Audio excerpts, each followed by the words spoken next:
اپنی رعایا اپنا غلام بنا رکھا ہے کراچی والوں کو. یہ جو پیپلز پارٹی کو ایک ووک اوور ملا ہوا ہے کہ وہ جو چاہیں کریں, ان کو کوئی پوچھنے والا نہیں ہے. وہ وفاقی حکومت کو سپورٹ کریں, وفاقی حکومت ان کو یہاں سپورٹ کریں, دونوں ڈرامہ کرتے ہیں آپس میں, فرینڈلی فائر کرتے ہیں. عمران خان صاحب اور بلاول بھٹو زرداری صاحب یہ ان کی حکومت کو سپورٹ کر رہے ہیں, وہ ان کی حکومت کو سپورٹ کر رہے ہیں. اس کے عوض پیپلز پارٹی کی حکومت پچھلے 12 سالوں سے کراچی والوں پر ظلم کر رہی ہے.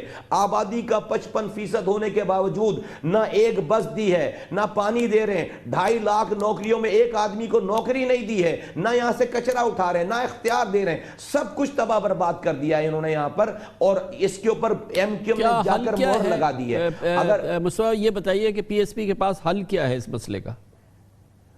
کامران بھائی, دنیا میں ہر سینسس کے بعد ایک آڈٹ ہوتا ہے.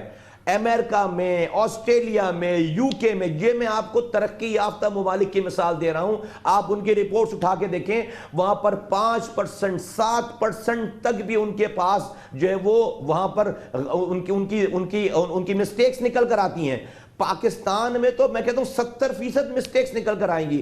آپ کے آئین میں, قانون میں لکھا ہوا ہے کہ سینسس کے بعد آڈٹ ہونا تھا, آپ نے آڈٹ ہی نہیں کرایا اس کا. 5%. اگر آپ اس کا آڈٹ کرا رہے تھے, آزاد ذرائعوں سے آڈٹ کرا لیتے, تھرڈ پارٹی آڈٹ کرا لیتے, آپ کو دودھ کا دودھ پانی کا پانی ہو جاتا. بھلے آپ 2 سال کے بعد سینسس کراتے, کہتے کہ بھئی پہلے غلطی ہو گئی, ابھی ہمارے پاس پیسے نہیں ہیں, ہم 2 سال کے بعد سینسس کرائیں گے. لوکل گورنمنٹ کے الیکشن کو آپ نہیں روکتے, جیسے آپ نے نیشنل گورنمنٹ کے الیکشن کو 2018 میں نہیں روکا تھا. بھائی سینسس تو 2017 میں ہو گیا تھا. آپ نے ایک قانون بنایا جس میں آپ نے یہ کہا کہ بھئی یہ سینسس ہم پچھلے ہی جو ہمارے پاس جو علاقے ہیں, جو کانسٹیٹیوئنسی ہوئی بھی ہے, ہم اسی پہ الیکشن لڑ لیں گے, ہم اس سینسس کو بعد میں اپروو کریں گے. یہی کام آپ بلدیاتی حوالوں سے آپ پورے پاکستان میں آرام سے کر سکتے تھے. آپ آج کامران بھائی اس کو انڈورس کر کے آپ نے ہمیشہ کے لیے کراچی والوں کو اس پیپلز پارٹی کے آگے غلام بنا دیا. بہت شکریہ سید مصطفیٰ کمال, چیئرمین پاک سرزمین پارٹی ہمارے ساتھ موجود تھے.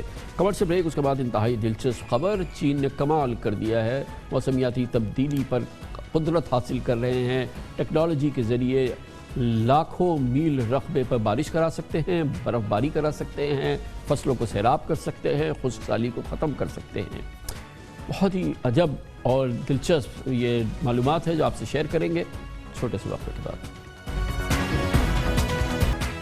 مزیدار دلچسپ خبر ہے, عالمی میڈیا میں خوب تشہیر بھی ہو رہی ہے کہ چین نے ٹیکنالوجی کی مدد سے موسم کو کنٹرول کرنے کی صلاحیت حاصل کر لی ہے. اب ہزاروں میل رقبے پر مصنوعی بارشیں اور مصنوعی برف باری آرام سے ممکن ہو سکے گی.